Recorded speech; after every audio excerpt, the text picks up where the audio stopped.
जातियां, अनेक धर्म, अनेक संप्रदाय, सबको अपना अपना धर्म करने की खुली छूट। आपको देखते हुए हर्ष होना चाहिए कि ऐसा दूसरा देश देखने में नहीं मिलेगा।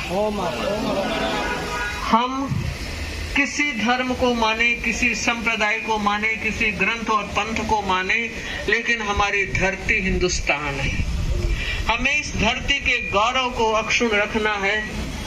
जिन बलिदानियों ने कुर्बानियां देकर हमें जो आजादी दी है, हम उनके प्रति बहुत हृदय से आभारी हैं।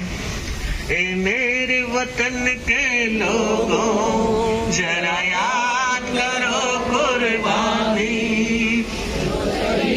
हुए हैं उनकी, जरा आँख में भर लो पानी। ए मेरे वतन के लोगों, जरा आँख में भर लो पानी।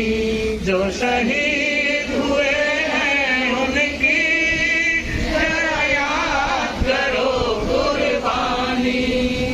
जब हिमालय घायल था, आप और हम सब लोग जो जन्म ले चुके थे उन बारे में बताऊं कि शायद देश तो दिवाली मना रहा होगा, मगर हमारे शहीद होली मना रहे थे। हम आराम से खुशी से नींद में ले रहे थे, मगर वो गोली झेल रहे थे। उन्होंने जो कुर्बानियां दी है, उसी की बदौलत आज हम आजादी का श्वास ले रहे हैं। महात्मा गांधी को याद करें, दे दी हमें आजादी, बिना ढाल बिना तलवार, साबरमती के संग तूने कर दिया कमाल। इतिहास में एक ही व्यक्ति है जो घर में रहते हुए महात्मा के नाम से पुकारा जाता है।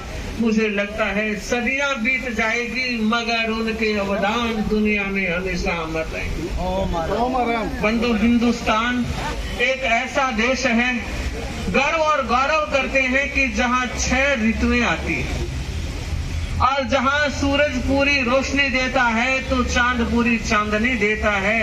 ऐसे नसीब वाले कम ही देश होंगे जहां पूरी धूप खिलती हो या पूरी चांदनी मिलती हो। बंधु, दुनिया का सबसे ऊंचा हिमालय हमारे पास है। गंगा जैसी पवित्र नदी हमारे पास है। और भारतीय संस्कृति जो ऋषियों की संस्कृति, मुनियों की संस्कृति और बड़े बड़े शहंशाह ऋषियों के चरणों में झुकते हैं। जो सर कहीं नहीं झुकता, वो सम्राट का सर भी फकीर के चरण में झुकता। बंधु, ऐसी संस्कृति और ऐसी सभ्यता जहाँ मातृ देवो भव, अतिथि देवो भव, ये हमारी संस्कृति है।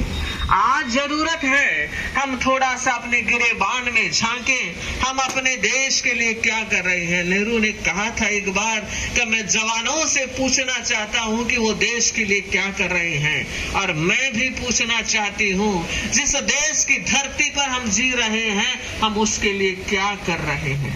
अगर कुछ नहीं कर रहे हैं तो आज एक संकल्प लेना है कि हमें इस माटी के गौरव को सुरक्षित रखना है। वह खून कहो किस मतलब का, वह खून कहो किस मतलब का जिसमें उबाल का नाम नहीं, वह खून कहो किस मतलब का आ सके देश के काम नहीं, आ सके देश के काम नहीं। वह खून नहीं, वह खून नहीं कोरा पानी है जिस खून में नहीं रवानी है। बंधु और बहनों, हमें इन संस्कारों को जिंदा रखना है। क्यों? इसलिए कि अगर देश आजाद रहा तो ऋषि संस्कृति भी आजाद रहेगी। आज हम देखते हैं, एक वक्त था लाहौर तक हमारे संत चातुर्मास करने जाते थे, आज तो सड़क पे पैर भी नहीं रख सकते। और धीरे धीरे अगर हिंदुत्व कमजोर हुआ तो मुझे लगता है संत भी कहाँ टिक पाएंगे, कहाँ रह पाएंगे। इसलिए मैं कहना चाहूंगी, हमें अपनी संस्कृति को सुरक्षित रखना है। और ये संस्कृति अपने आप में एक बहुत जबरदस्त ताकत लिए हुए हैं। तभी तो कहते हैं कितने देश मिट गए मगर हिंदुस्तान आज भी अमर है और जिंदा है। तो मैं चाहूंगी हम इस देश की माटी के ऋणी हैं, उन सारे शहीदों के ऋणी हैं और उन सारे व्यक्तियों के ऋणी हैं जिन्होंने इस आजादी में अपना थोड़ा बहुत भी योगदान दिया है। अब आजादी की सुरक्षा में हमें जागना है। जातिवाद, पंथवाद और ग्रंथवाद जो बढ़ रहा है उसे सिमेटना है। और हम हिंदुस्तान की धरती में रहने वाले हिंदुस्तानी हैं। अगर ये एकता अखंड रही तो हमारी जिंदगी भी अखंड रहेगी, हमारा देश अखंड रहेगा, हमारा राष्ट्र अखंड रहेगा। जय हिंद।